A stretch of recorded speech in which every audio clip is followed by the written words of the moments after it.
የ20ኛው የኢትዮጵያ ብሔሮች ብሔረሰቦችና ህዝቦች ቀን በዓል በማዕከላዊ ኢትዮጵያ ክልል አስተናጋጅነት በሆሳና ከተማ በተለያዩ ዝግጅቶች መከበር ጀምሯል። የመላው ኢትዮጵያ ብሔር ብሔረሰቦች ተወካይ ልዑካን ቡድን ወደ ከተማዋ ሲደርሱም ደማቅ አቀባበል ተደርጎላቸዋል።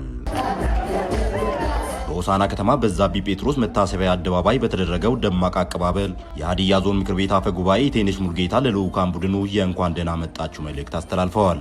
የማዕከላዊ ኢትዮጵያ ክልል 20ኛውን የኢትዮጵያ ብሔሮች ብሔረሰቦች ቀን በዓል ለማስተናገድ ኃላፊነት ከወሰደ ጊዜ ጀምሮ ሰፊ ዝግጅት ሲያደርግ መቆየቱን የገለጹት የማዕከላዊ ኢትዮጵያ ክልል ህዝብ ተወካዮች ምክር ቤት አፈ ጉባኤ ወይዘሮ ፋጤ ሰርሞሎ በጉጉት የሚጠበቀው ዕለት ደርሶ በደማቅ ዝግጅት በዓሉ መከበር መጀመሩን ተናግረዋል።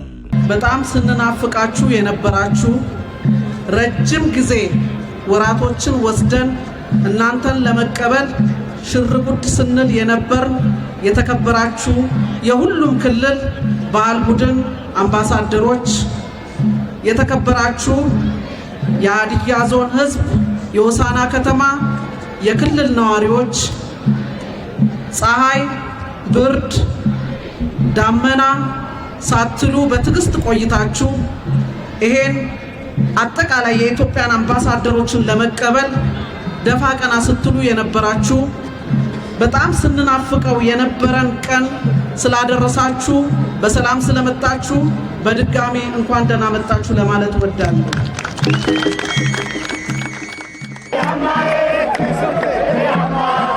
ብሔሮች ብሔረሰቦችና ህዝቦች ቀን በዓል መላው የኢትዮጵያ ልጆች ባህልና እሴቶቻቸውን ይዘው በአንድ መድረክ የሚገናኙበት ቦታ መሆኑን የጠቀሱት አፈ ጉባኤ ፋጤ ሰርሞሎ ይህም እርስ በርስ ለመተዋወቅ እድል የሚፈጥር ትልቅ መድረክ መሆኑን ገልጸዋል።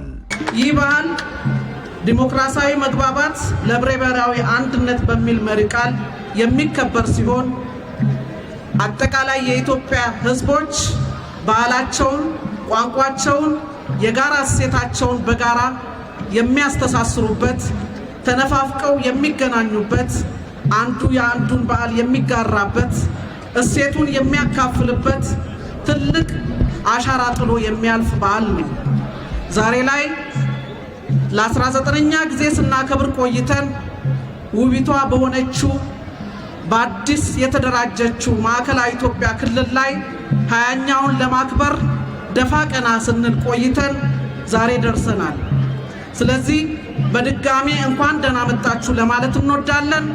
የማዕከላዊ ኢትዮጵያ ክልል 10 ብሔር ብሔረሰቦች ከመላው ኢትዮጵያውያን ጋር በጋራ የሚኖሩበት የበርካታ ጸጋዎች ክልል እንደሆነም ጠቅሰዋል። ክልሉ ከአዲስ አበባ ከተማ በቅርብ ርቀት ላይ የሚገኝ በመሆኑ ሰርቶ ለመለወጥም የተመቸ ክልል እንደሆነ ጠቅሰዋል። የሆሳና ከተማ ነዋሪዎችና በጎ ፈቃደኛ ወጣቶችም በሀዲያ ባህልና እሴት እንግዶችን ለመቀበል ዝግጅት ሲያደርጉ መቆየታቸውን ገልጸዋል። እንግዶችም ሆሳና ከተማ ሲደርሱ ደማቅ አቀባበል እያደረጉላቸው እንደሆነ ተናግረዋል። የሆሳና ከተማ ወጣቶች እንግዲህ በዓሉ ስኬታማ ሆኖ እንዲጠናቀቅ ብዙ ነገሮችን እያደረግን እንገኛለን። እንግዶች ከመላው ሀገሪቷ ሲመጡ እዚህ እንዳይጉላሉ እኛ እንግዲህ ሰላም ከማስጠበቅ የተለያዩ ስራዎችን ከመስራት አኳያ ብዙ ስራ እየሰራን እንገኛለን። የተለያየ አይነት ዝግጅት አድርገናል። ከምግብ ጀምሮ ጭኮ አለን፣ አተካና፣ ኪትፎ እንደገና ደግሞ በተለያየ አይነቶችን ምግቦችን አዘጋጅተን መጠጦችን አዘጋጅተን ቦርዴ፣ ወተት፣ የባህላዊ ምግቦችን ሁሉ አዘጋጅተን በናፍቆት እየጠበቅናቸው ነው። እኔ አሁን በጣም ደስተኛ ነኝ ወደ ሆሳና በመምጣቱ። ሌላ ጋር ብዙ ሰው ሄዶ የማክበር እድሉ ጠባብ ሊሆን ስለሚችል እዚህ ሲሆን ግን ሁሉም ህብረተሰብ ስለሚሳተፍ የወንድማማችነትንም ፍቅር በጣም የሚጨምር ከመሆኑ ጋር ተያይዞ በጣም ደስ የሚል ፕሮግራም ነው። በጉጉት ሲጠበቅ የነበረው 20ኛው የኢትዮጵያ ብሔሮች ብሔረሰቦችና ህዝቦች ቀን በዓልን ለመታደም ከተለያዩ የሀገሪቱ አካባቢዎች ወደ ሆሳና ከተማ የደረሱ እንግዶችም በተደረገላቸው አቀባበል ደስተኛ መሆናቸውን ተናግረዋል። በጣም ደስ ብሎኛል። የሆሳና ህዝብ ከተማይቱ ውበቱ በጣም ደስ የሚል ነው። ህዝቡም ወልቂጤ እንደደረስን ባንዲራ ሆነዋል። እዛ ጥሩ አቀባበል ነው ያደረጉልን። እዛ ጉዟችን እዚሁ ስንደርስ በጣም ደስ የሚል ነገር ነው። ስንገባም ጀምሮ ከተማ ላይ ለተደረገልን አቀባበል እጅግ በጣም ነው የኛ ልዑካን ቡድን ደስ ያለው። በፊት የነበረው የዛሬው በጣም ያው ከአቀባበል ጭምር በጣም ደስ ብሎናል።